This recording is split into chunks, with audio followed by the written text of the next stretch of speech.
Donc, nous sommes aujourd'hui 3 intervenants pour vous présenter la nouvelle convention collective nationale agricole. Donc, Caroline Paris qui est sur le bureau de Farman, qui va gérer aujourd'hui toutes vos questions que vous pourriez poser dans le chat et qui fera du coup les interventions en fonction de vos questions.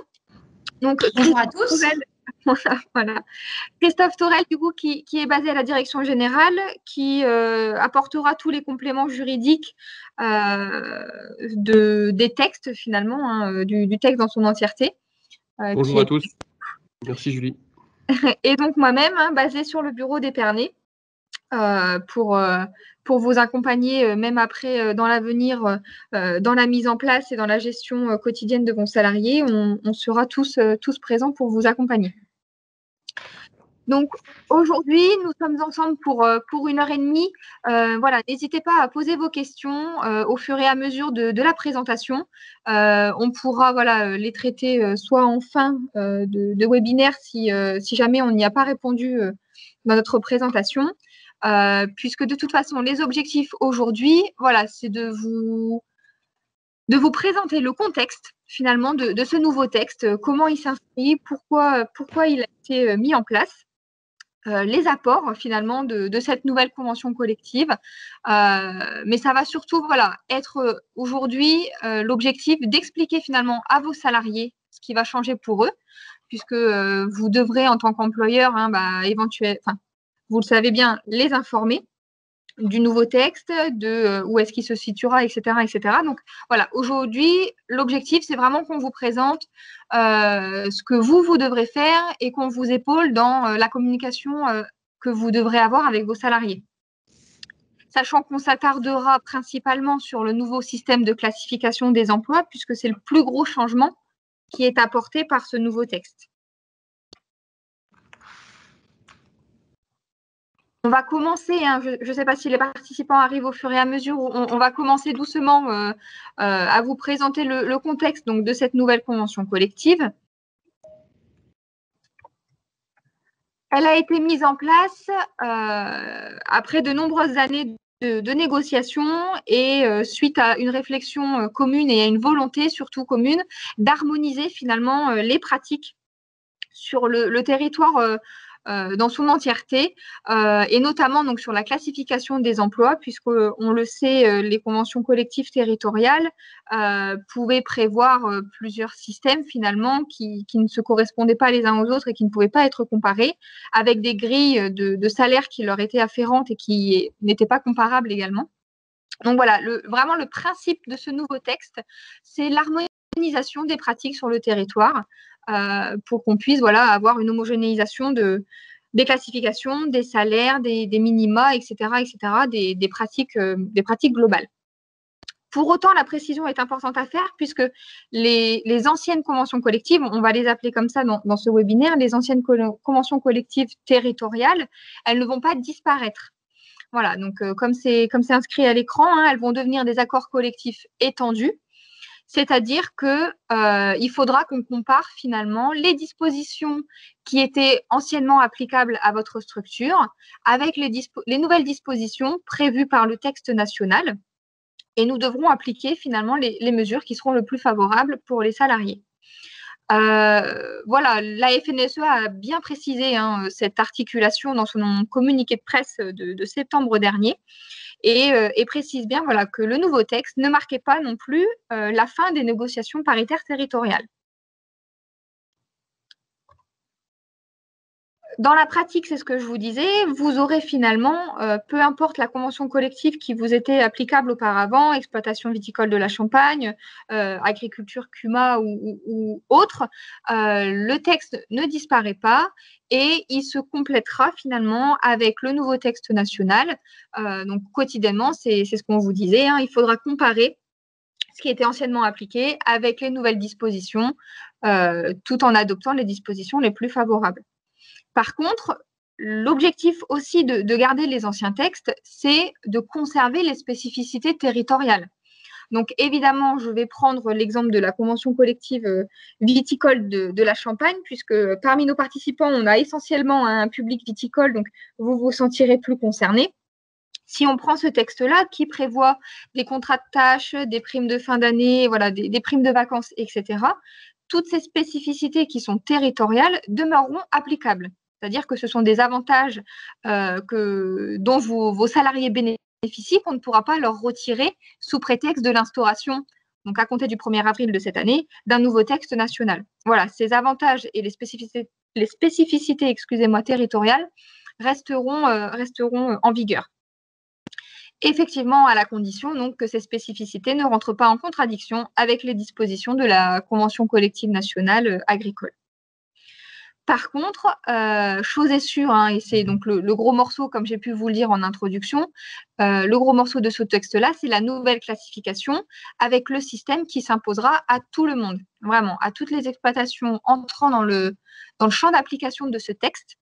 Et donc, on va y revenir juste après, devront impérativement appliquer le nouveau système de classification des emplois avec la grille minimale des salaires qui lui correspond. Là, c'est la partie un petit peu plus texte du diaporama. Sinon, tout le reste, je vais essayer de faire au plus léger et au plus clair pour tout le monde. Par contre, il faut bien qu'on mentionne qui entre dans le champ d'application de ce texte-là et qui n'y entre pas, puisqu'il y a vraiment des textes bien particuliers auxquels il faut qu'on se réfère. Donc, la Convention collective nationale agricole s'appliquera aux exploitations et aux entreprises agricoles qui ont une activité telle que définie donc à l'article L722-1. Et donc, dans cet article, il ne faut se fier qu'au premier paragraphe et au 4e paragraphe. Et donc, cet article est tiré du Code rural. On entend donc dans ces 2 paragraphes les exploitations de culture et d'élevage de quelque nature qu'elles soient, les exploitations donc, de dressage, d'entraînement et les haras, les exploitations viticoles de la Champagne également. On aura aussi tous les établissements finalement avec une activité agricole, même si c'est pour faire de la transformation, du conditionnement, de la commercialisation, puisque finalement les produits de base seront bien donc des produits agricoles.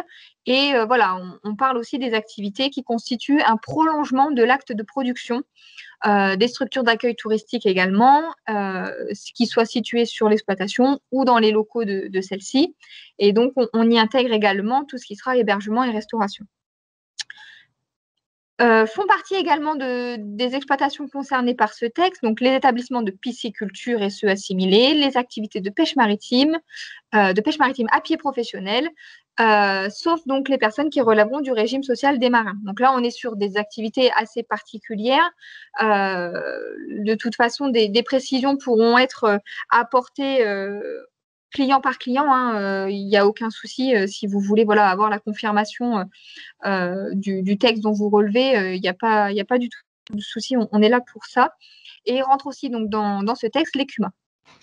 Alors, à ce stade, juste une petite précision. Effectivement, la question qu'on s'est posée, c'était concernant les exploitations forestières. Oui. Et effectivement, a priori, elles ne font pas partie du champ d'application. On a pu voir la semaine dernière qu'il y a une convention collective Grand Est au niveau des exploitations forestières qui est en cours de négociation, puisque notamment en Champagne-Ardenne, la convention collective des exploitations forestières a été dénoncée. Il y a des accords salaires qui ont été conclus entre-temps, mais effectivement, il y avait quand même autant c'est clair pour la nouvelle convention collective ETA qui exclut les exploitations forestières, autant là, effectivement, la question pouvait se poser. A priori, ils ne sont pas concernés par cette nouvelle convention collective. D'accord. Puisqu'on va vous faire aussi un petit aparté au cours de ce webinaire. Je te remercie d'ailleurs, Christophe, pour l'intervention qui me permet de faire le lien.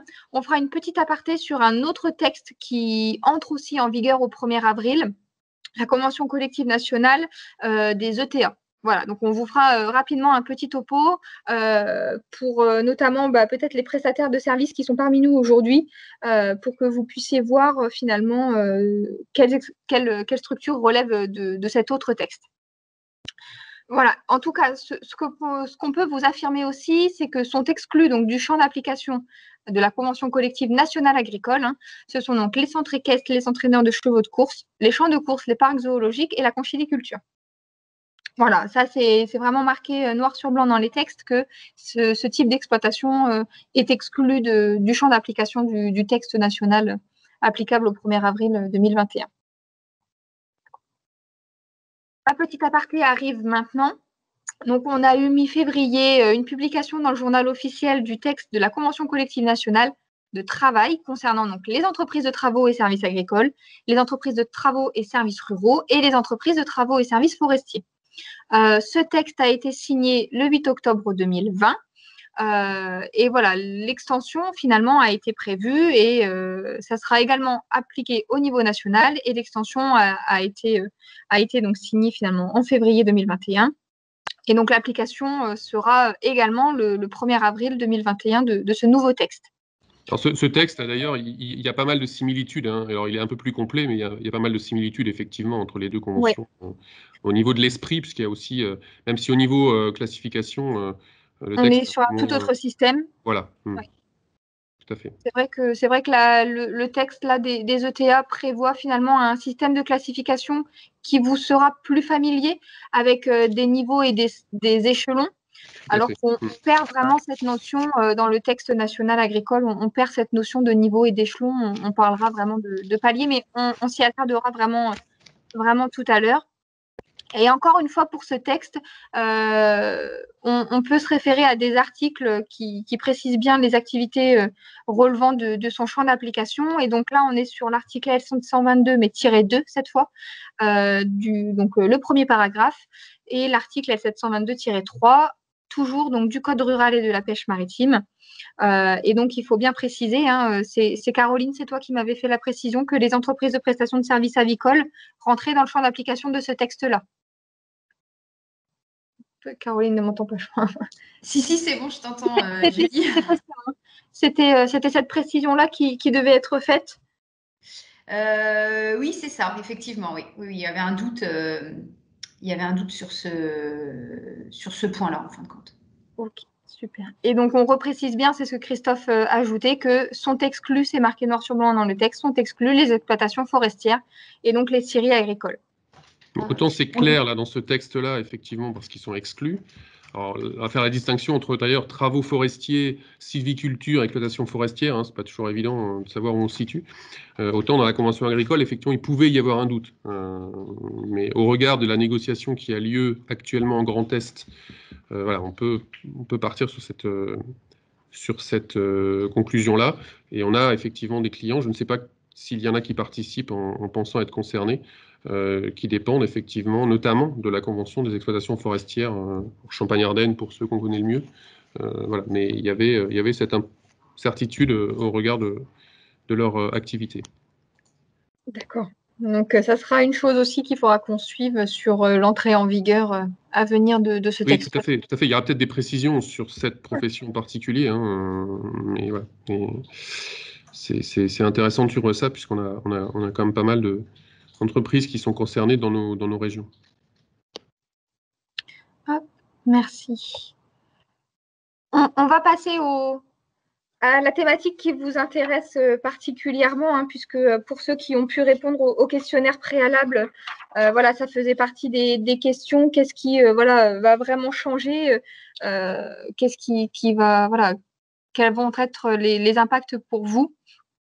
Donc, concrètement, les principaux changements sont les modifications des durées de la période d'essai, avec surtout la possibilité de prévoir un renouvellement de cette période d'essai, chose qui n'était pas le cas pour la convention collective des exploitations viticoles de la Champagne. Donc là, maintenant, voilà, on a la possibilité d'appliquer un renouvellement des périodes d'essai. Nous avons aussi des modifications des préavis et des calculs des indemnités en cas de licenciement. Tout ce qui sera aussi modalité de mise à la retraite par l'employeur, des précisions et des modifications ont été apportées par ce texte national. Donc, c'est vraiment ce qu'on vous disait, hein, de bien comparer dès que vous aurez une problématique, de bien comparer les deux textes, de voir finalement si votre ancienne convention prévoyait éventuellement des calculs d'indemnité plus favorables que le calcul qui pourrait être prévu par le texte national. Voilà, il faudra bien appliquer toujours les dispositions les plus favorables aux salariés. Mais en général, dans ces cas-là, vous n'hésitez pas à vous rapprocher de votre collaborateur social, hein, qui pourra vous apporter des précisions et qui aura certainement étudié davantage les textes. Donc, on pourra vous apporter les compléments d'information nécessaires. À préciser à ce stade, hein, on pourra le faire aussi, mais c'est surtout une mise à jour et des rappels à la loi. C'est-à-dire effectivement qu'il n'y a rien non plus d'extraordinaire dans la convention collective. On rappelle beaucoup de choses. Bon, le renouvellement de la période d'essai, effectivement, c'est l'apanage de la branche. Donc, effectivement, là, on peut. C'est la branche qui pouvait négocier pour mettre en place le renouvellement. Les définitions des déplacements, c'est le rappel à la loi. Simplement, les préavis, calcul d'indemnité, on se rapproche de la loi également. La seule petite innovation, c'est ce fameux trajet domicile-lieu de travail, avec dans vos professions cette difficulté d'avoir des salariés qui vont forcément sur des lieux de travail différents, en tout cas qui ne sont pas rattachés à un bureau ou quoi que ce soit. Effectivement, là, il y a la loi, c'est tout ce qui dépasse le temps de trajet habituel domicile-lieu de travail doit être indemnisé ou faire l'objet d'une contrepartie. Donc là, effectivement, à défaut d'accord ou de mention dans le contrat de travail, la convention collective tranche et dit, eh bien, c'est 50% du taux horaire pour tout le temps dépassant ce temps de trajet habituel. Donc, c'est peut-être, on va dire, le petit plus de la convention collective agricole, c'est d'avoir fixé forfaitairement, à défaut d'accord d'entreprise ou de mention dans le contrat de travail, une contrepartie financière ou en repos. Merci Christophe du coup pour les explications, puisque ça venait juste après. Effectivement, on a un gros passage dans le texte dédié à tout ce qui sera déplacement, hein, donc à la fois entre le domicile et le lieu de travail, qui pourrait être autre que le lieu de travail habituel, entre voilà, les deux lieux de travail. On pense notamment à vos parcelles qui ne sont pas forcément dans la même commune. Voilà. Et on a également des nouvelles précisions sur les grands déplacements. Alors Julie, j'ai des participants qui visiblement ont des difficultés à nous entendre. Bon, c'est visiblement disparate en fonction des participants et puis des lieux visiblement où peut-être ils se trouvent. Bon, j'ai aucun souci de son et de coupure, et j'ai une personne qui me dit qu'elle n'entend pas, enfin qui nous dit qu'elle n'entend pas du tout. Alors, je ne sais pas si on peut lui proposer de quitter le chat et de se reconnecter peut-être. Oui, peut-être, puisque là, j'ai effectivement mis à côté de moi le chat et il n'y a pas de coupure chez tout le monde. Voilà. Donc, aucun souci non plus. aucun souci. Petit problème, avons vu une reconnexion, donc peut-être que ça va s'actualiser. La réponse vous a été apportée également. Effectivement, nous vous donnerons le support par mail à la suite de ce webinaire, sans aucun souci. Vous aurez le support avec les références aux articles et aux textes. Donc, pas de panique, vous aurez tout. On nous demande également comment on pourrait récupérer cette nouvelle convention collective. Tout simplement sur le site de Légifrance. Oui, sur le site de Légifrance. On pourra éventuellement communiquer le lien aux participants. Je sais que si éventuellement certains d'entre vous sont adhérents du SGV, ils ont mis sur leur site internet, ils l'ont mis en ligne. Voilà, il sera d'assez bonne qualité, puisque nous on a un PDF qui est finalement assez grisé, qui n'est pas non plus très très beau. Il va falloir c'est les cordonniers les plus mal chaussés. Il faudra aussi qu'on se procure un texte un petit peu plus. Et à partir du moment où le texte est étendu, effectivement, il est consultable, comme disait Caroline, sur Légifrance. Et en plus, c'est pas une convention collective comme certaines qui fait 150 pages. Hein, elle est relativement concise. Donc ça s'imprime. Il y a 27 pages, plus l'accord qui institue la commission paritaire, ça fait 4 pages. Donc, allez, il y a 32 pages. Après, éventuellement, on pourra, même si c'est pas le support de meilleure qualité, on pourra éventuellement le mettre sur notre site à côté du replay de ce webinaire. Ça sera toujours possible de mettre à disposition le texte, puisque pour ceux qui n'auront pas l'accès éventuellement sur Légifrance, ou je ne sais pas si publiquement c'est facile d'accès, on verra avec nos chargés de communication éventuellement si on peut vous diffuser les textes. Mais quoi qu'il arrive, vous aurez le support et on vous en informera à ce moment-là. Une personne nous demande également si en tant qu'utilisateur de Silae, du logiciel Silae, ils auront accès à la convention. Donc oui, hein, sur Silae, vous aurez accès à la convention collective. Donc effectivement, sur Silae, les mises à jour vont être opérées sur le site pour que, en tout cas, les mentions de classification, de rémunération on a toujours un petit encart hein, sur les dispositions conventionnelles. Oui, ça sera mis à jour. Simplement, le Silae ne permet pas d'éditer. Voilà. Il ne me semble pas que le site nous permette d'éditer le texte en lui-même. Non, ça ne nous permet pas d'éditer le texte en lui-même, mais ça nous permet d'aller, on va dire, au point essentiel. Oui, tout à fait. Tout à fait. Hop, si c'est tout bon sur les questions à ce niveau-là, on va continuer. Voilà, n'hésitez pas donc à nous faire part de vos interrogations. Ça rend aussi le webinaire un petit peu plus vivant. On est déjà tous à distance, donc ça met un petit peu plus d'interaction, c'est toujours bien. Christophe faisait la mention tout à l'heure voilà, que le texte de la Convention collective nationale agricole faisait beaucoup de renvois finalement à la loi. Donc là aussi, on a des petits clins d'œil à ce qui est déjà obligatoire, mais qui sont bien reprécisés finalement hein, dans ce texte-là. Donc, on va parler de tout ce qui sera conduite des entretiens professionnels. Donc, pour rappel, hein, les entretiens professionnels qui doivent être dispensés à vos salariés à raison de une fois tous les 2 ans. Voilà, donc le texte hein, prévoit un paragraphe sur ce sujet. Il met aussi un petit peu plus en avant la mise en place du document unique d'évaluation des risques, donc qui est un document qui est obligatoire sur chaque structure à partir du moment où il y a un salarié. Donc c'est une obligation qui existe depuis 2002. On sait très bien qu'il n'est pas en place chez tout le monde. C'est tout. Voilà, il faut savoir que le nouveau texte hein, remet un petit peu d'aplomb finalement les obligations de chaque structure pour faire aussi une petite piqûre de rappel. Donc, on peut éventuellement aussi penser qu'en cas de contrôle, par exemple, l'inspection du travail élargit un petit peu plus son champ d'études et pose des questions peut-être qui ne vous étaient pas posées auparavant, hein, la conduite des entretiens professionnels, le DUR, etc. etc.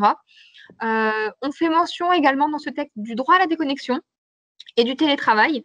Donc voilà, c'est vraiment un texte qui a été mis à jour aussi avec nos conditions de travail actuelles, puisque il n'y a pas non plus 4 pages hein, par article, mais ils ont le mérite au moins d'être intégrés à ce nouveau texte. Alors, ce qu'il faut retenir, Julie, excuse-moi de te couper, c'est effectivement, on pourra se dire, le rappel à la loi, ça sert à quoi? Mais ce qu'il faut que vous ayez, il faut avoir conscience que, comme vous avez une obligation de mettre à disposition le texte de la convention collective à vos salariés, ils vont effectivement avoir la curiosité de lire la convention collective, et même si nul n'est censé ignorer la loi, de voir qu'ils ont le droit à un entretien professionnel. Il devrait y avoir un document unique d'évaluation des risques. Donc, ils seront peut-être moins dans l'ignorance qu'ils ne l'étaient jusqu'à maintenant.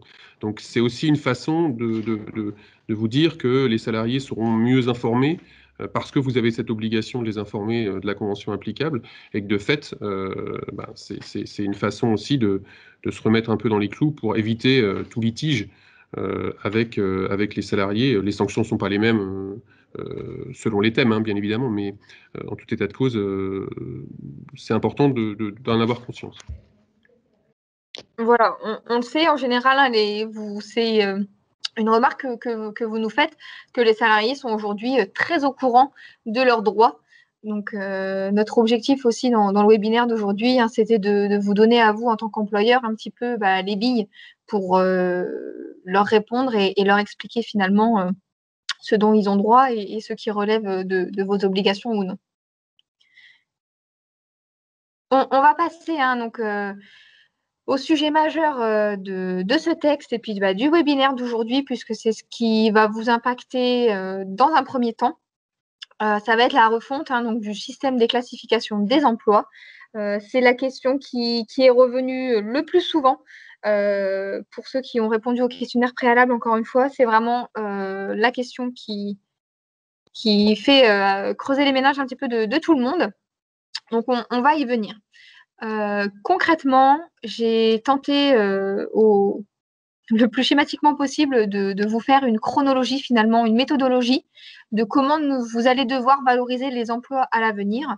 Donc, il va falloir procéder à des études de poste, déterminer finalement quelles missions, quelles caractéristiques sont afférentes à un poste, et cela indépendamment du profil de votre salarié.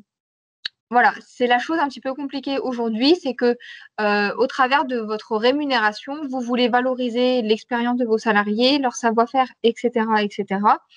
Là, le texte nous demande, voilà, d'apprécier un poste et non pas une personne.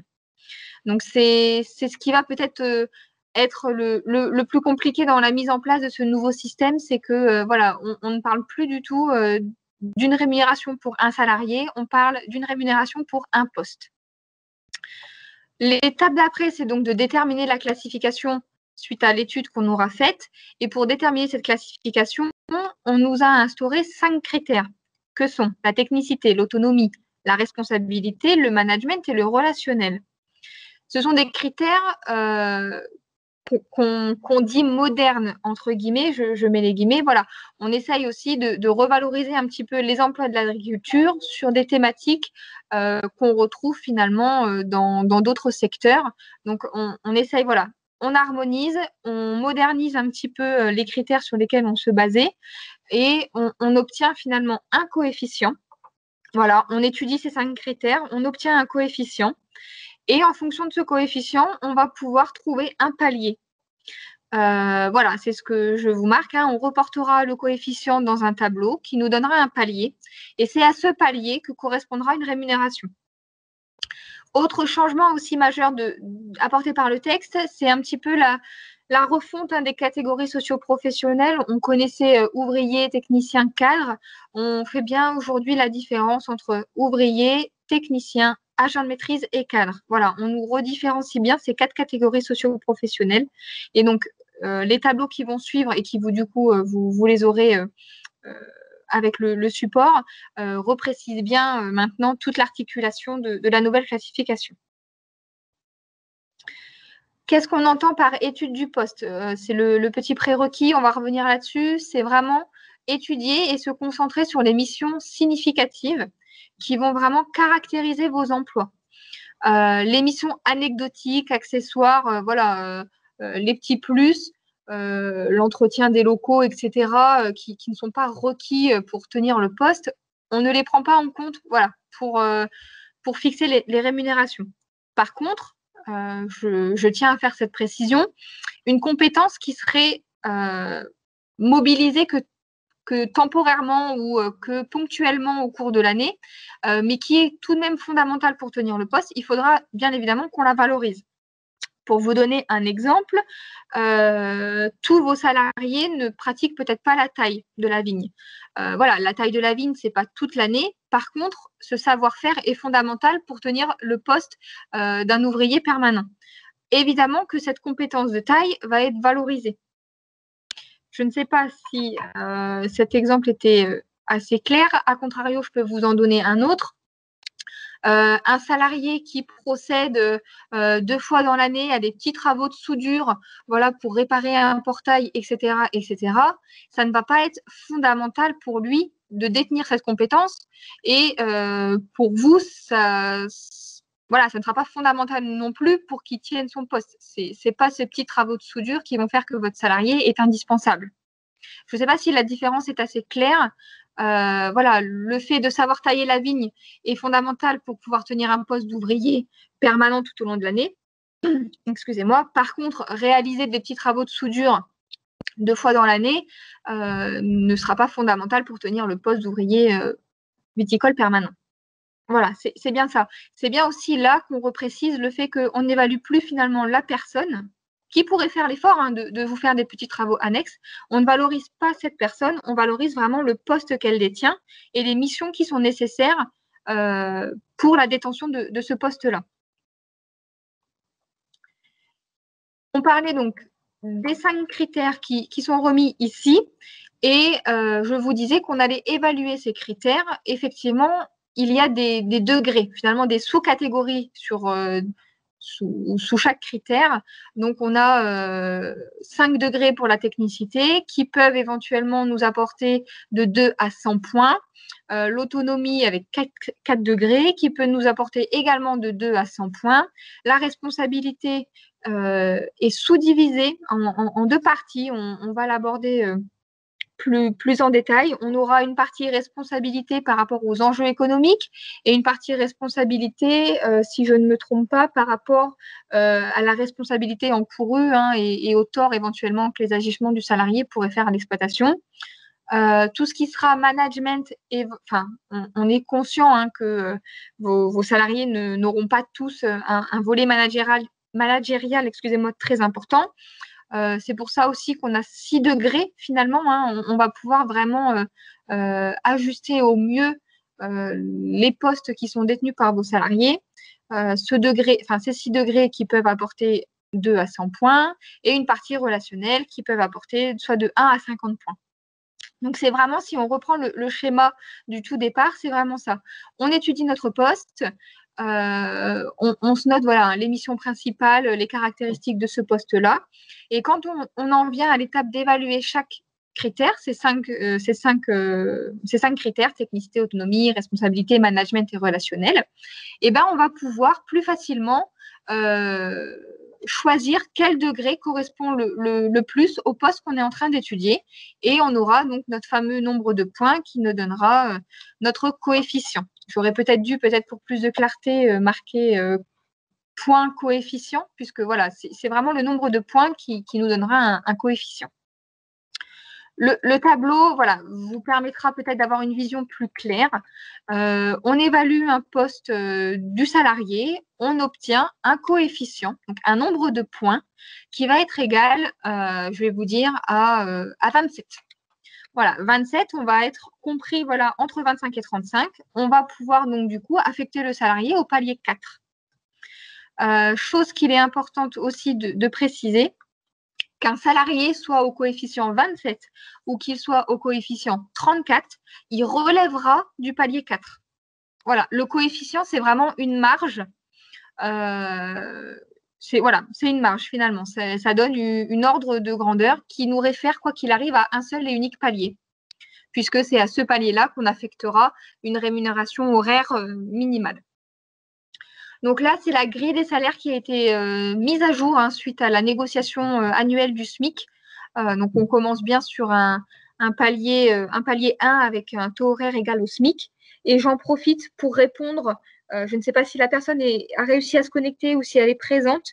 La question a été posée dans les questionnaires préalables pour les apprentis. Voilà, donc les apprentis qui relèvent du premier palier, peu importe finalement le texte dont vous releviez, qui sont au premier palier puisque leur rémunération est basée sur un pourcentage du SMIC. Et bien là, comme précédemment, les apprentis relèveront du palier 1 avec une rémunération égale à un pourcentage du SMIC, puisque le palier 1, la rémunération horaire minimale, est égale au SMIC en vigueur cette année. Voilà, je pensais important de faire la petite précision, puisque vous êtes vous aussi peut-être concerné par l'embauche d'apprentis. Donc voilà, vous les affecterez comme auparavant au premier palier dont la rémunération est égale au SMIC. Comme tous les ans, de toute façon, on a l'habitude, en tout cas en Champagne, d'avoir une grille de tarifs horaires qui évolue tous les ans. Donc là, exactement de la même façon, il faudra qu'on surveille l'évolution de cette grille horaire et qu'on applique à minima les tarifs qui sont indiqués ici. Rien ne vous empêchera… oui, pardon. Non, pardon, vas-y, Julie. Rien ne vous empêchera d'appliquer une rémunération horaire supérieure à ce qui est prévu. C'est-à-dire qu'on avait notre salarié tout à l'heure qui était coefficient 27 et qui relevait du palier 4. La rémunération qui est prévue, c'est 10,71. Si vous voulez rémunérer votre salarié à 11 € de l'heure, rien ne vous en empêche. Là, c'est vraiment une indication des minima. Après, procéder ainsi fait perdre un petit peu pas de valeur, mais de cohérence à ce qui est prévu, puisque maintenant, on se base vraiment sur des critères et on récompense finalement plus un poste, la tenue d'un poste que la personne. Donc, c'est plus délicat, mais rien ne vous en empêche. À partir du moment où vous avez une rémunération favorable à ce qui est prévu, vous n'encourez aucun risque et rien ne vous en empêche. Oui, je voulais juste ajouter effectivement par rapport à ça, tout à fait, c'était le fait que cette grille de salaire, comme dans n'importe quelle convention collective, est un minima. Comme tu l'as dit tout à l'heure, Julie, le fait d'appliquer cette convention collective par rapport aux accords étendus qui étaient applicables jusqu'à maintenant, les accords territoriaux, ne doit pas amener à baisser les salaires, hein, ça bien évidemment, je pense que tout le monde l'a bien compris. Et après, il faut aussi respecter le principe d'égalité de traitement, c'est-à-dire pratiquer des salaires plus importants que la grille, c'est possible. S'ils sont déjà plus importants que la grille suite à cette détermination de la classification à appliquer, on les laisse en l'état, à minima. Mais il faut toujours effectivement, globalement, réfléchir à une notion d'égalité de traitement entre les salariés par rapport justement aux tâches. Et ce travail de classification, de nouvelle classification, va vous permettre aussi de repositionner les salariés au bon palier et peut-être les repositionner en termes de rémunération aussi. Il faut voir cette nouvelle convention collective comme aussi un atout pour justement reposer les choses et valoriser en fait peut-être certains salariés par rapport à d'autres au regard des tâches et des compétences qu'ils ont pu acquérir, puisque l'esprit aussi de la convention collective, on la retrouve aussi dans la convention des ETA.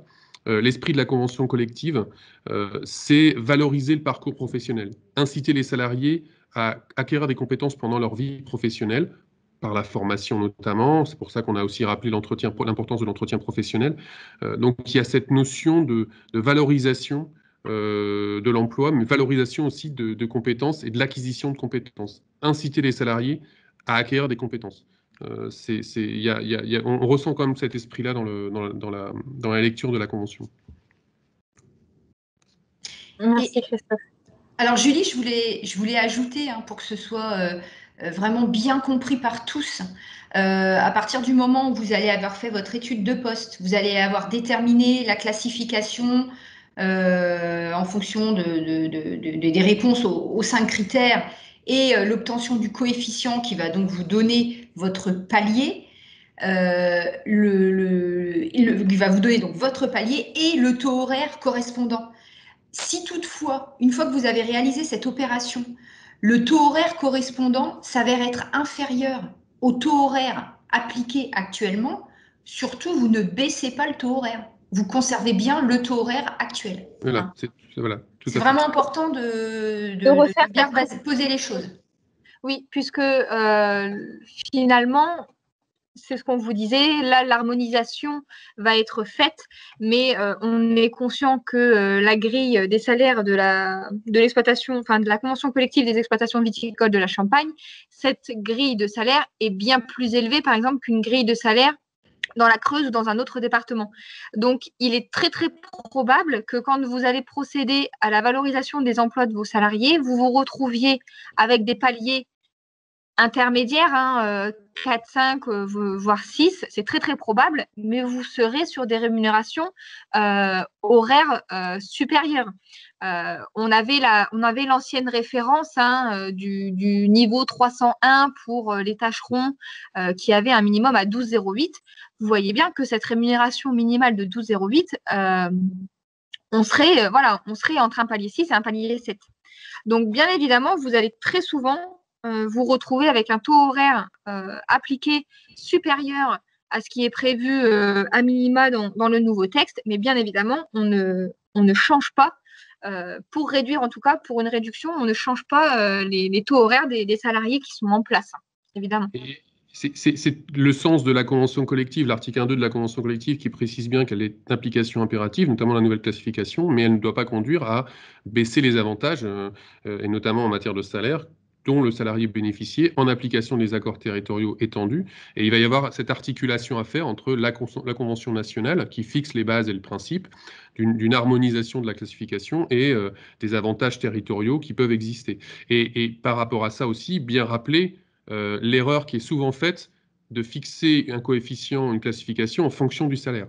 C'est pas comme ça, bien évidemment, et Julie a très bien expliqué auparavant, bien évidemment, on fait la classification et c'est en fonction du travail qui a été fait au niveau des 5 critères qu'on parvient à un palier qui doit effectivement correspondre à un salaire.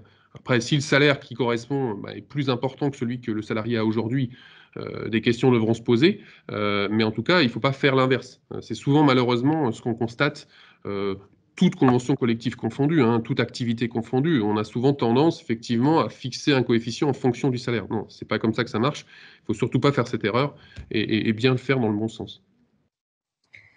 Alors pour information, la convention, il y a un accord là qui est sorti sur les exploitations, la convention des exploitations viticoles, qui vient augmenter, qui vient réviser la grille des salaires au 1er mars. Donc finalement juste avant l'application de la nouvelle convention collective que l'on est en train de vous présenter. Donc il risque d'y avoir encore plus de décalage entre la grille des salaires de cette convention et l'accord qui a été négocié par les partenaires sociaux au niveau de la viticulture. Avec la difficulté dans les accords territoriaux de ne pas forcément avoir toujours les textes. Là, pour le coup, sur Légifrance, ou si on n'est pas adhérent à un syndicat, il y a des grilles de salaire qui sortent. J'ai encore eu le cas, là, justement, je parle des exploitations forestières.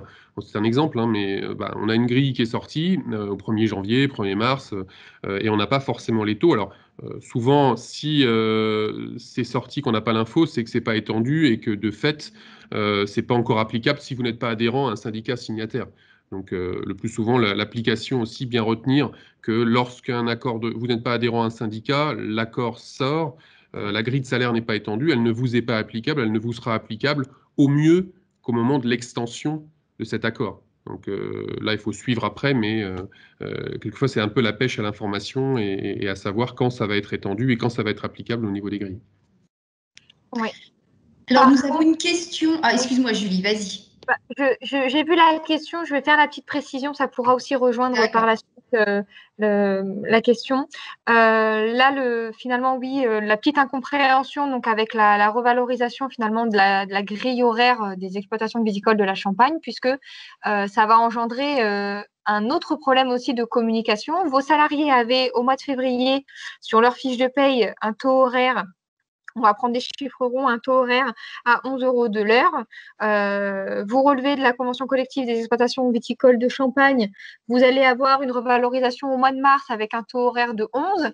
Vous allez réévaluer son poste au mois d'avril. Vous allez à minima changer l'intitulé de sa classification. Il ne verra plus apparaître niveau C, échelon 1, coefficient 301, mais palier 5 ou palier 6. Donc, il va y avoir 3 mois, 3 fiches de paye avec des changements qui finalement seront des changements assez majeurs pour un salarié. Et du coup, d'où l'importance encore plus finalement, voilà, une importance un peu marquée de bien communiquer avec les salariés, puisque là, on va avoir sur 3 mois d'affilée, voilà, des changements assez majeurs sur les fiches de paye. Et donc, par rapport à la question, effectivement, vous allez réévaluer vos postes. Vous allez trouver un palier 8 parce que voilà, votre salarié a des responsabilités ou a un volet managériel assez important. Il est à l'heure actuelle sur un autre coefficient d'une autre grille avec un taux horaire finalement à 12,85. Voilà, si vous obtenez le palier 8, c'est que vous aurez jugé en fonction des degrés, des critères que le poste occupé par votre salarié a des enjeux importants, a voilà, des responsabilités. Donc oui, s'il était en 401 avec une rémunération à 12,85 et que là, vous vous apercevez qu'il est en 8 avec une rémunération à 13,37, vous devrez appliquer la rémunération qui est prévue à minima par la Convention collective nationale agricole. Je ne sais pas si j'ai assez bien répondu à la question, mais voilà, il va vraiment y avoir une grosse communication à faire avec les salariés, puisque là, voilà, mois de mars, changement de rémunération finalement imposé avec la nouvelle grille. Mois d'avril, une nomination finalement de la classification qui va changer avec éventuellement une nouvelle modification aussi des taux horaires. Donc, c'est pour ça qu'on a souhaité d'une part faire ce webinaire assez tôt finalement, hein, avant la mise en place sur les bulletins de paye notamment des nouvelles dispositions. Voilà, on a essayé de faire ça assez tôt, début mars, pour vous laisser le temps aussi voilà, de digérer les informations qu'on va pouvoir vous donner, de revenir vers nous pour plus d'explications. Et puis, si vous souhaitez être accompagné, pour qu'on puisse avoir le temps voilà, de faire les choses bien, de bien réévaluer vos postes, de vous accompagner pour la détermination des paliers si besoin, et puis vous donner toutes les clés après de communication auprès de vos salariés.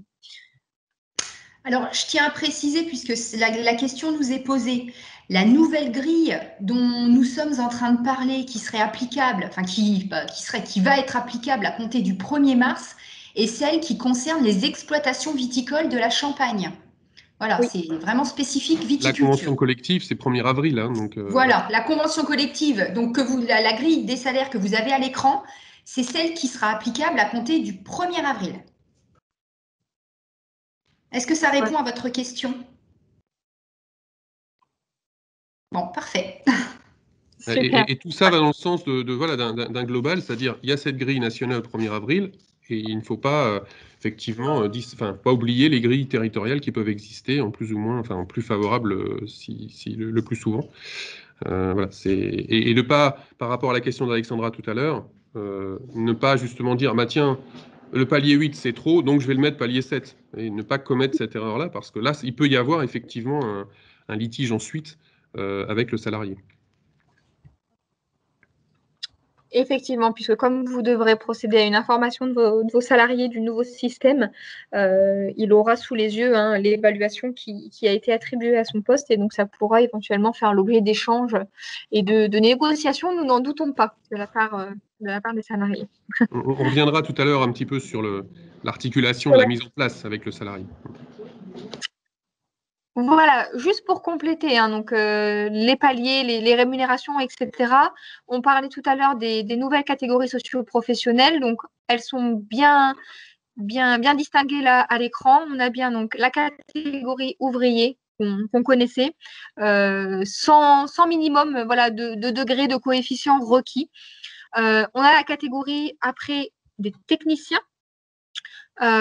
Donc, pour relever de cette catégorie socio-professionnelle, un poste devrait avoir un coefficient qui soit supérieur ou égal à 74 points, mais ces 74 points ne seraient pas suffisants pour attribuer cette catégorie socio-professionnelle au poste, puisqu'il faudra en plus obtenir un minimum d'un degré 4 pour le critère de la technicité, plus un degré 3 pour la responsabilité, ou à défaut de ce degré 3 pour la responsabilité, un degré 3 en autonomie. Donc, l'exemple d'un poste qui aura une cotation de 75, mais qui n'aura pas le degré 4 pour la technicité, ne relèvera pas de la catégorie socio-professionnelle des techniciens. Il faudra vraiment, pour relever de cette catégorie-là, avoir et le coefficient supérieur ou égal à 74, et le critère 4 pour la technicité, excusez-moi, plus soit le degré 3 en responsabilité, soit le degré 3 en autonomie. Et donc, c'est cette articulation qui est reprise pour les 3 catégories socio-professionnelles qu'on a à l'écran et qui demandent des degrés minimums. Pour les agents de maîtrise, on est sur une valorisation d'emploi, donc coefficient est supérieur ou égal à 105. Une fois qu'on a ces 105, bien vérifier qu'on a au minimum un degré 3 en autonomie, plus soit un degré 3 en management, soit un degré 4 en technicité. Voilà, c'était pas assez compliqué. le système de coefficient et palier n'était pas assez compliqué. Voilà, mais ça permet finalement de vraiment attribuer une catégorie socio-professionnelle finalement sur des critères bien précis, puisqu'on se doute bien que pour être technicien, la technicité, voilà, on ne peut pas faire sans. Donc, ça va de soi, mais il faudra bien qu'on étudie à chaque fois pour chaque poste, certes, le coefficient, mais aussi les critères obtenus pour appliquer ou non les catégories socio-professionnelles que vous avez sous les yeux. Voilà, on va partir maintenant sur un autre sujet, tout ce qui sera application des textes et donc du coup les impacts, tout ce qui va concerner la communication avec vos salariés, l'affichage des textes, etc. Peut-être qu'avant, on va répondre à la question qui vient d'être posée, qui effectivement est importante. Donc, je vais me permettre de revenir un tout petit peu en arrière. La question qui est posée, c'est que se passe-t-il si un agent de maîtrise aujourd'hui n'a pas la valorisation minimum? Le système est exactement le même que pour les taux horaires. On ne baisse pas les taux horaires des salariés, on ne baisse pas non plus leur catégorie socio-professionnelle.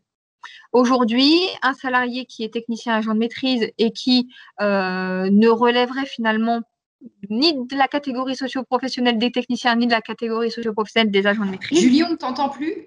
Ah, on m'entend là? Oui, ça a l'air d'être revenu. Oui, c'est bon. Excusez-moi. Du coup, Caroline, je pense que c'est toi qui as un souci, tout le monde entendait bien. Tout le monde entendait bien.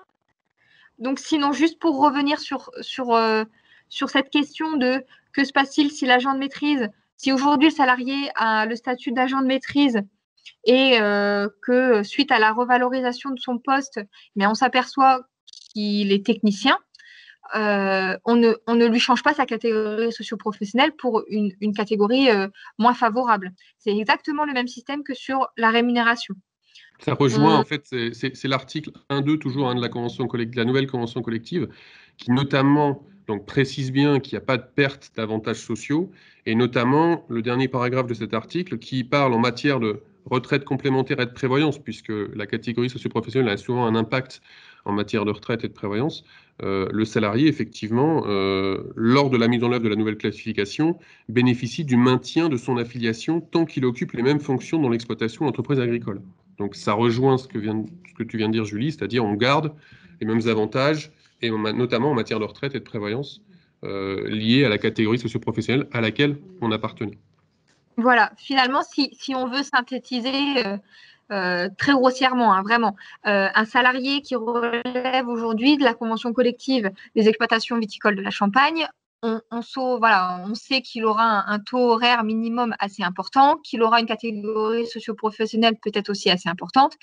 Finalement, je vais mettre des guillemets sur ce que je dis, finalement, la seule chose qui pourrait changer sur ce cas de figure-là à partir du 1er avril, ce serait voilà, la nomination finalement de sa classification. Voilà, on serait plus sur un niveau, un échelon, on serait sur des paliers et une catégorie socio-professionnelle. Ça ne pourrait être finalement que le seul changement.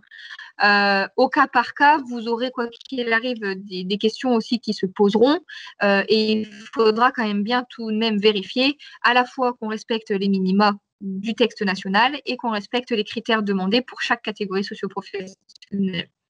Voilà.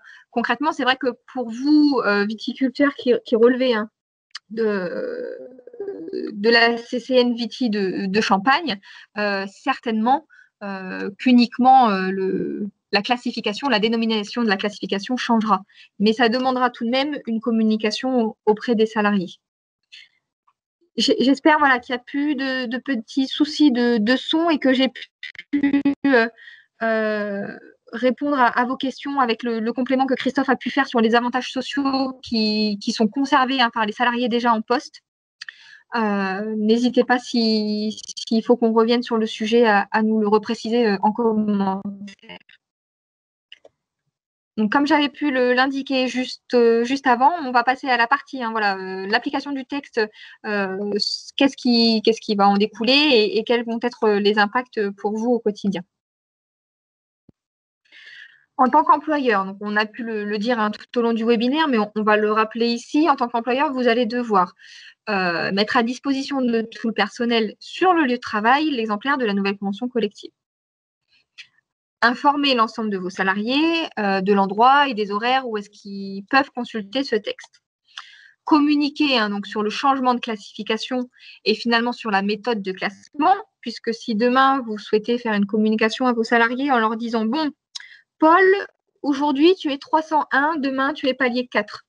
Concrètement, il ne va pas savoir en quoi ça consiste, sur quels critères repose ce fameux palier. Donc, il va vraiment falloir adopter une démarche assez pédagogique sur l'explication finalement des critères et à quoi ça correspond. En cas de présence d'un CSE, il faudra également donc fournir un exemplaire du texte aux membres de votre CSE. Donc, pour rappel, hein, c'est le comité, je vais y arriver, comité social et économique qui doit être mis en place pour les exploitations de plus de 11 salariés. Et donc, on aura aussi l'obligation de mettre à jour les bulletins de paye. Donc, on faisait la mention tout à l'heure du logiciel Silae que nous utilisons au sein d'FCN. Il sera mis à jour. On a eu la confirmation sans aucun souci. Ça sera mis à jour pour pouvoir faire mention des nouvelles classifications, des nouvelles règles. La mention de la convention collective qui doit apparaître sur le bulletin de paye sera bien modifiée également. Et donc, il n'y aura pas de souci à ce niveau-là, notamment pour les clients qui éventuellement donneraient les payes à faire par les services sociaux de la FCN. Tout sera mis à jour sans aucun souci. Par rapport au risque que vous encourez, peut-être que je vais te laisser la main, Christophe. C'est vrai que tu avais fait plusieurs références tout au long du webinaire. Peut-être que je te laisse la main sur cette partie. Oui, alors effectivement, ça permet aussi d'évoquer la mise en place, parce que bien évidemment, on l'a dit tout à l'heure, il ne faut pas fixer, quand je parlais effectivement du salaire qui ne détermine pas la classification, mais c'est la classification qui doit déterminer le salaire, c'est que bien évidemment, le salarié, comme tu viens de le rappeler, Julie, il a accès au texte. On doit lui donner un accès au texte de la convention collective, même s'ils sont informés de leurs droits, même si maintenant il y a beaucoup de sources qui permettent d'accéder à ces éléments-là. Et de fait, il a la possibilité, lui, de regarder un petit peu, de faire son petit calcul et d'arriver à une classification qui ne soit pas la même que celle que vous aurez déterminée. Alors, il faut savoir déjà en préambule que de toute façon, la classification, elle s'impose à lui, c'est-à-dire qu'à partir du moment où il ne modifie pas sa fonction, la classification s'impose, c'est votre décision, et il n'y a pas d'avenant au contrat de travail à faire. Un avenant au contrat de travail, en plus, si vous faites un avenant au contrat de travail, vous lui demandez son accord, et si vous lui demandez son accord, c'est-à-dire vous contractualisez la classification. Donc bien évidemment, encore une fois, s'il n'y a pas de changement de fonction, il n'y a pas d'avenant à faire en contrat de travail. La classification, c'est vous qui l'a déterminée et qui l'a proposée aux salariés. Mais comme le disait Julie ou Caroline, la communication est importante parce que bien évidemment, il vaut mieux effectivement en discuter avec lui au préalable et que les choses soient claires, qu'il y ait une information qui soit faite sur cette nouvelle classification qui apparaîtra sur son bulletin de paye avec le nom de la convention collective, de manière à ce qu'il justement se prémunir d'un éventuel litige. Le salarié qui ne serait pas d'accord pourrait effectivement derrière dire moi je considère que je dépends du palier 8 alors vous m'avez mis palier 7 pour reprendre l'exemple de tout à l'heure et donc je veux j'estime que on doit m'appliquer telle rémunération. Donc c'est dans ce cas effectivement si ça n'a pas été bien fait ou si on l'a fait les choses à l'envers que le salarié serait en droit de réclamer un rappel de salaire.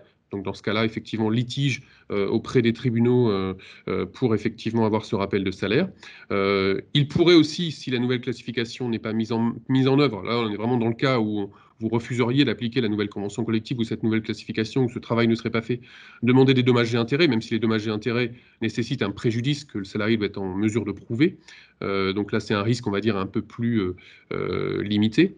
Et puis, une amende, effectivement, de classe 4 qui s'applique notamment lorsqu'on ne met pas la convention collective à disposition des salariés et que, bien évidemment, on ne l'applique pas. Il y a des contraventions qui sont prévues. Donc là, c'est une sanction pénale qui peut effectivement être réclamée par l'administration, effectivement, parce que là, c'est une amende.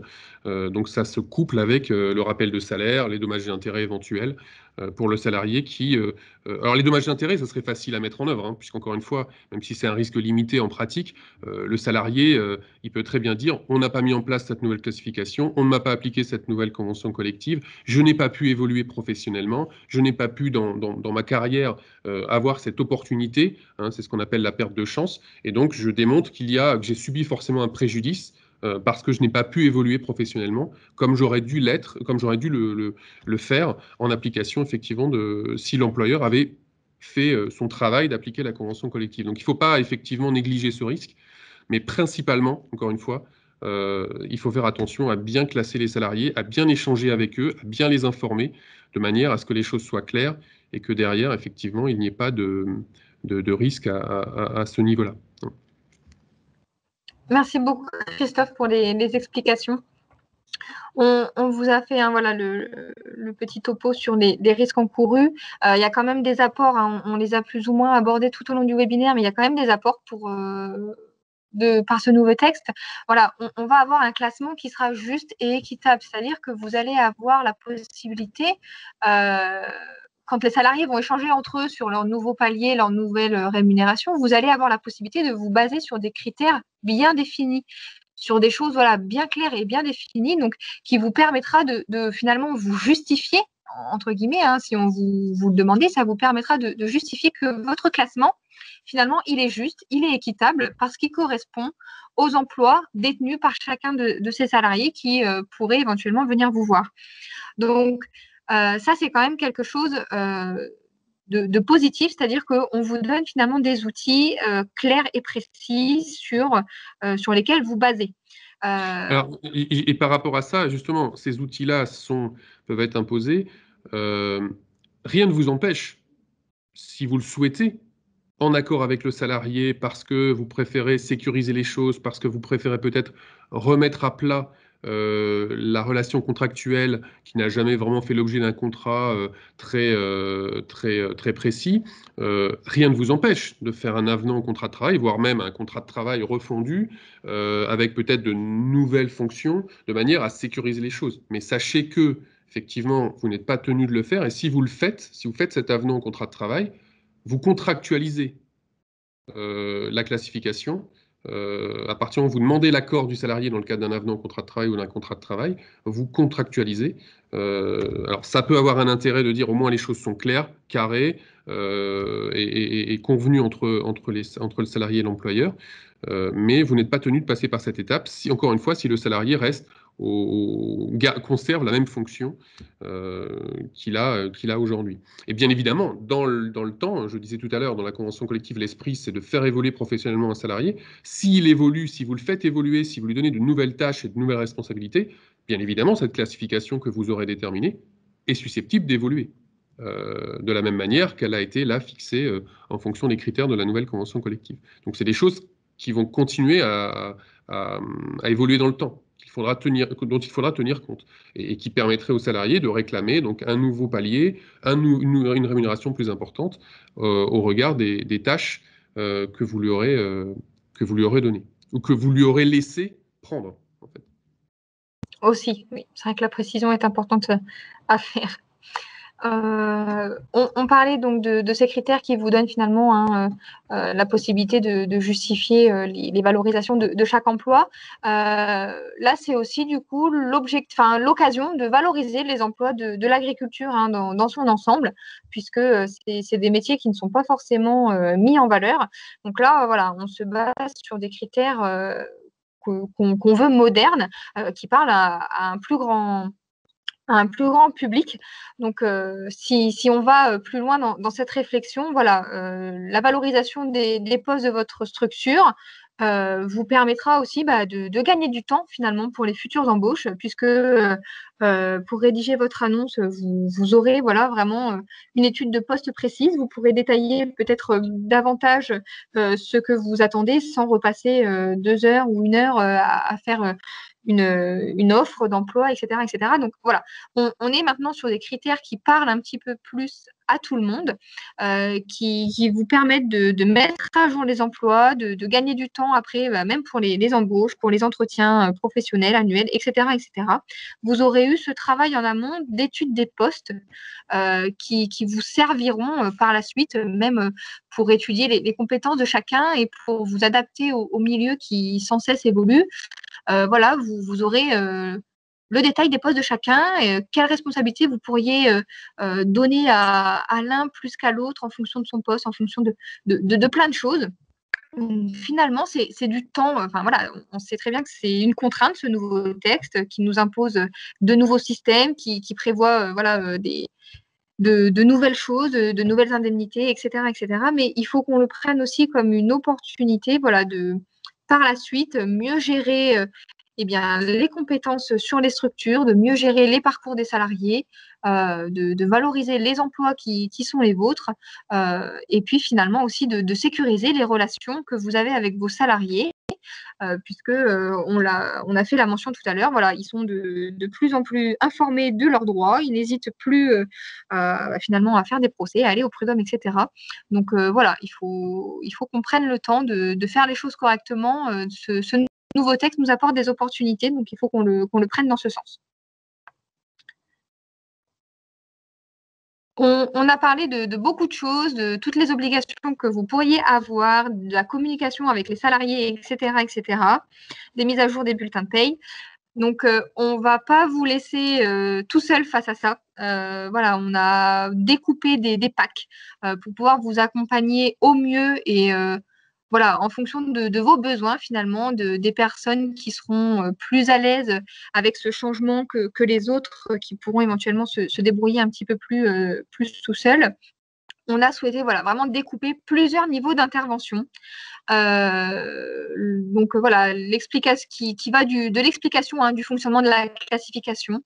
Voilà, finalement, client par client, si vous souhaitez voilà, avoir un petit peu plus de détails suite à ce webinaire-là ou avoir une réexplication avec finalement des exemples qui concerneraient votre structure.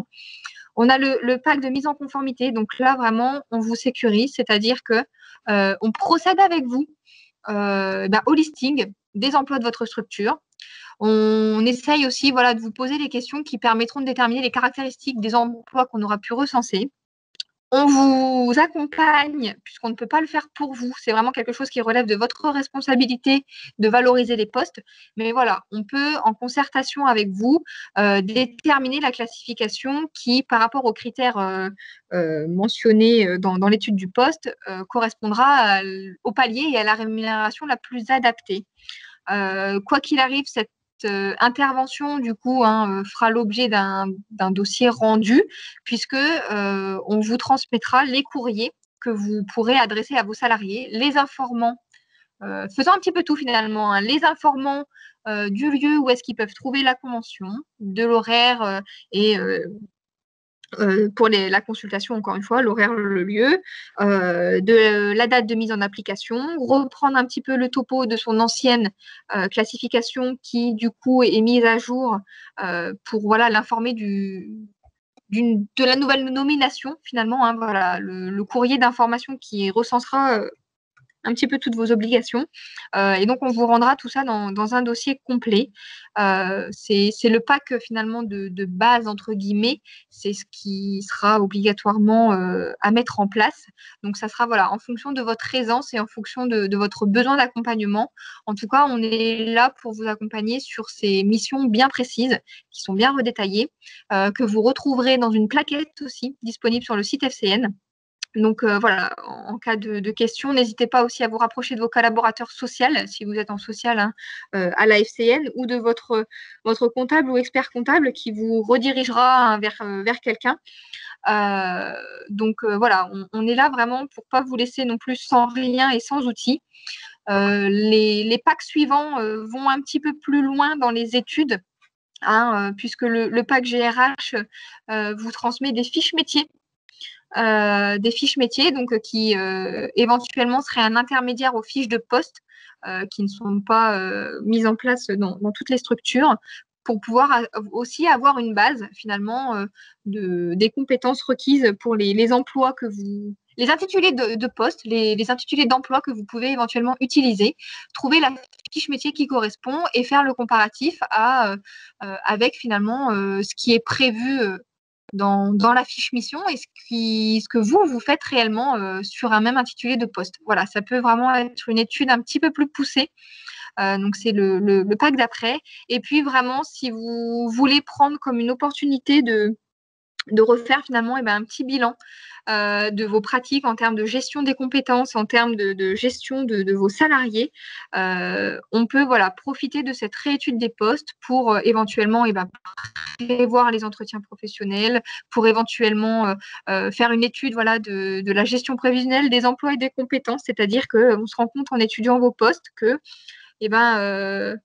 Il s'appelle les intitulés de poste de vos salariés, c'est tous ouvriers viticoles qualifiés, tous, voilà, sans distinguo, que finalement sur ces 3 postes, un est amené à évoluer, quelles compétences vous allez devoir avoir, même en cas d'acquisition aussi de nouvelles machines, si vous passez HVE par exemple, ou des choses comme ça. Donc là, le pack GRH+, on est vraiment dans une optique gestion des salariés, gestion des compétences, prévision aussi des compétences qui sont clés et qu'il ne faudrait pas que vous perdiez pour mettre en place du tutorat, pour voilà, en cas de départ à la retraite prévu sur un poste précis, prévoir une passation de compétences, des choses comme ça. Donc là, on est vraiment sur une prestation plus complète et plus poussée. Mais quoi qu'il arrive, voilà, on a souhaité proposer plusieurs niveaux pour que vous puissiez choisir ce qui correspondra le plus à vos besoins. J'ai vu qu'il y avait une question donc voilà, d'un participant. Si j'ai bien compris, un prestataire sous la convention collective de Champagne ne sera pas sous cette nouvelle convention, mais sous celle des ETA. Et, alors j'ai pas la fin du message, et n'est pas soumis à la revalorisation des salaires. Donc effectivement, les prestataires relèveront donc du texte des ETA. On a bien dit, hein, c'est l'article L722-2. Et donc, qui nous précise que sont considérés comme travaux agricoles les travaux qui entrent dans le cycle de la production animale ou végétale, les travaux d'amélioration foncière agricole, ainsi que les travaux accessoires nécessaires à l'exécution, des travaux précédents. Et donc, on avait fait la précision que les prestations de services avicoles entraient dedans. Et effectivement, les métiers qui sont aussi non mécanisés, type ouvrier viticole qui taille au sein d'une ETA, effectivement, relèvera du texte ETA. Et donc, avec la classification qui est propre à ce texte-là et qui est différente de ce qu'on a pu vous présenter aujourd'hui. Et les revalorisations de salaire, effectivement, qui ne sont pas celles qu'on vous a présentées non plus, puisqu'il faut bien que la grille des salaires corresponde finalement aux classifications. Il faut vraiment qu'il y ait une cohérence entre les deux. Elles ne sont pas dissociables. Donc, n'hésitez pas, hein, pour vous qui avez posé la question, à vous rapprocher, hein, de votre collaborateur social pour avoir un petit peu plus d'informations, sachant que je vous l'ai brièvement dit, le système de classification prévu par le texte des ETA ressemble, hein, à ce qu'on connaissait avec des niveaux et des échelons. Voilà. Nous avons fini notre présentation. Les questions ont été posées au fur et à mesure, mais je ne sais pas si vous en avez de nouvelles. Si j'ai pu répondre aux questions qui avaient été posées, notamment dans les questionnaires préalables. Dans les questionnaires préalables, justement, je l'ai repris, on nous demandait comment ça allait se passer pour les TESA. Vous avez éventuellement tous des TESA périodiquement sur vos structures. Le système reste exactement le même qu'avant, c'est-à-dire que tout comme SILAE va être mis à jour pour les classifications, le site de la MSA sera mis à jour pour intégrer les nouvelles classifications. Et donc, les déclarations d'embauche ne changeront pas. C'est l'intitulé, hein, voilà, la nomination de la classification qui changera. Mais quoi qu'il arrive, la procédure ne changera pas, restera bien la même. Voilà. Avec la possibilité, hein, d'appliquer finalement un palier au choix avec la rémunération correspondante. Hop. Alors, existe-t-il, on a une question, existe-t-il une grille avec les différents critères pour obtenir le coefficient? Alors, effectivement, donc, si j'ai bien compris la question, c'est pour la technicité, les 5 degrés, avoir le détail. Donc, effectivement, il existe une grille. C'est mentionné, il me semble, donc, dans le texte. Ça doit être une annexe du texte de la convention collective. Et effectivement, c'est quelque chose qu'on vous fournit, hein. Dès qu'on vous accompagne, on vous fournit finalement tout le détail, puisque c'est bien mentionné en fait à la page 11 du texte de la convention collective qu'on vous mettra à disposition. C'est bien mentionné pour l'autonomie, à quoi correspond le degré 1, à quoi correspond le degré 2. C'est bien mentionné. Tout est prévu dans le texte. On a souhaité, nous, peut-être faire une synthèse aussi sur les outils que nous avons à notre disposition et sur les outils qu'on a pu construire, puisqu'on a vraiment voulu construire les choses pour vous accompagner au mieux. tout le détail par critère est effectivement disponible. Voilà, je ne sais pas si je réponds à votre question, Alexandra, pardon. Merci, très bien. Je ne sais pas si vous avez des apports à ajouter, Christophe ou Caroline. Je pense qu'on a fait le tour de ce qu'on avait à vous Le tour du Non, sujet non, a été c'était de manière exhaustive.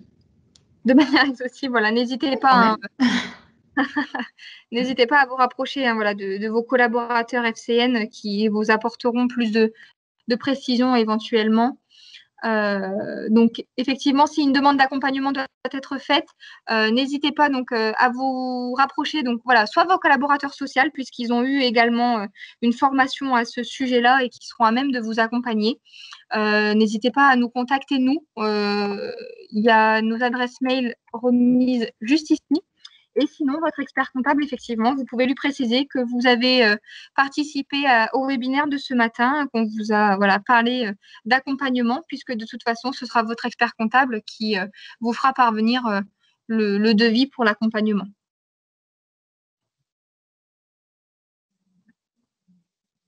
Ah, une personne a levé la main, apparemment. Non, je ne sais pas. La main n'est plus là. Bon. Eh bien, écoutez, en tout cas, on vous remercie pour votre participation. Une autre question vient d'arriver. Si fin avril, vous n'avez pas fini les études de poste, est-ce qu'il faut plutôt laisser l'ancien COEF ou ne rien mettre sur la fiche de paye? C'est une question qui… Oui, voilà, je te laisse… Non, ça fait partie effectivement des questions qu'on s'était posées. Et bon, au-delà de la sanction, on a dit tout à l'heure, hein, on n'applique pas la convention collective, il y a effectivement des sanctions qui sont applicables, hein, bien évidemment. Il est clair que il faut absolument, l'échéance étant 1er avril, à fin avril sur les payes, que ce travail ait été fait quelque part, puisqu'encore une fois, la convention collective s'applique impérativement, on l'a dit aux salariés, mais aussi aux employeurs, et à ce titre, effectivement, cette nouvelle classification, si vous voulez, la convention collective n'a pas vraiment expliqué, enfin n'a pas donné beaucoup d'explications sur la mise en œuvre, dans le sens où certaines conventions collectives qui ont notamment refondu leur classification laissaient un délai pour mettre en œuvre. Je fais toujours le parallèle, alors, même si ça n'a absolument rien à voir, mais dans l'esprit, la convention des cabinets médicaux qui avait changé la convention collective avait donné 6 mois à compter de son application pour la mettre en œuvre, avec effectivement la possibilité aux salariés de répondre effectivement à la classification qui avait été déterminée par l'employeur. Donc là, on n'a pas ce temps de latence, entre guillemets. Donc ça veut dire que fin avril, il faut le faire. Donc si on se retrouve dans une situation où on n'a pas encore déterminé la nouvelle classification, il faudra bien mettre une classification, on est bien d'accord.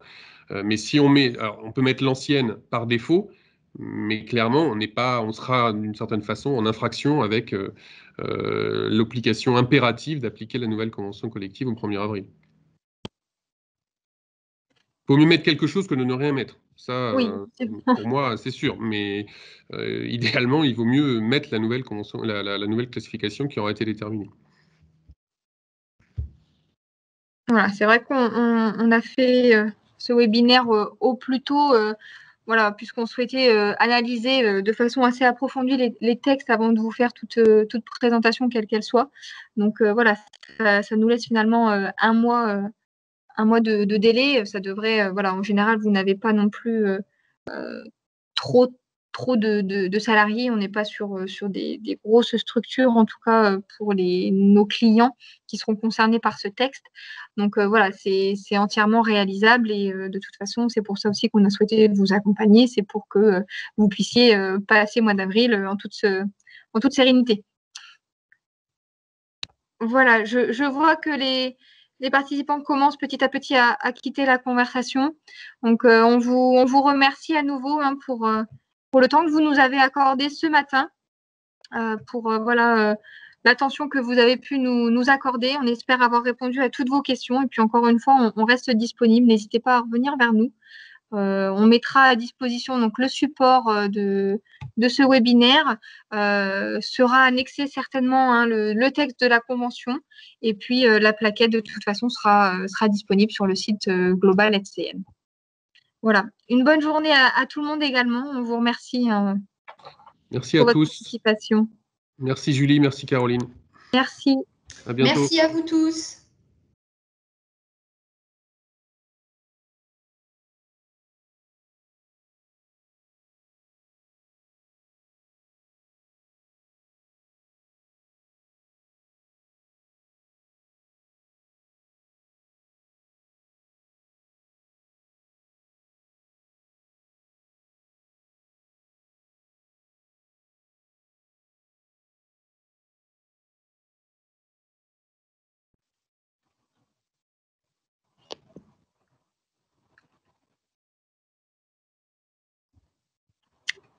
Gwenaëlle, il me semble que je dois rester connectée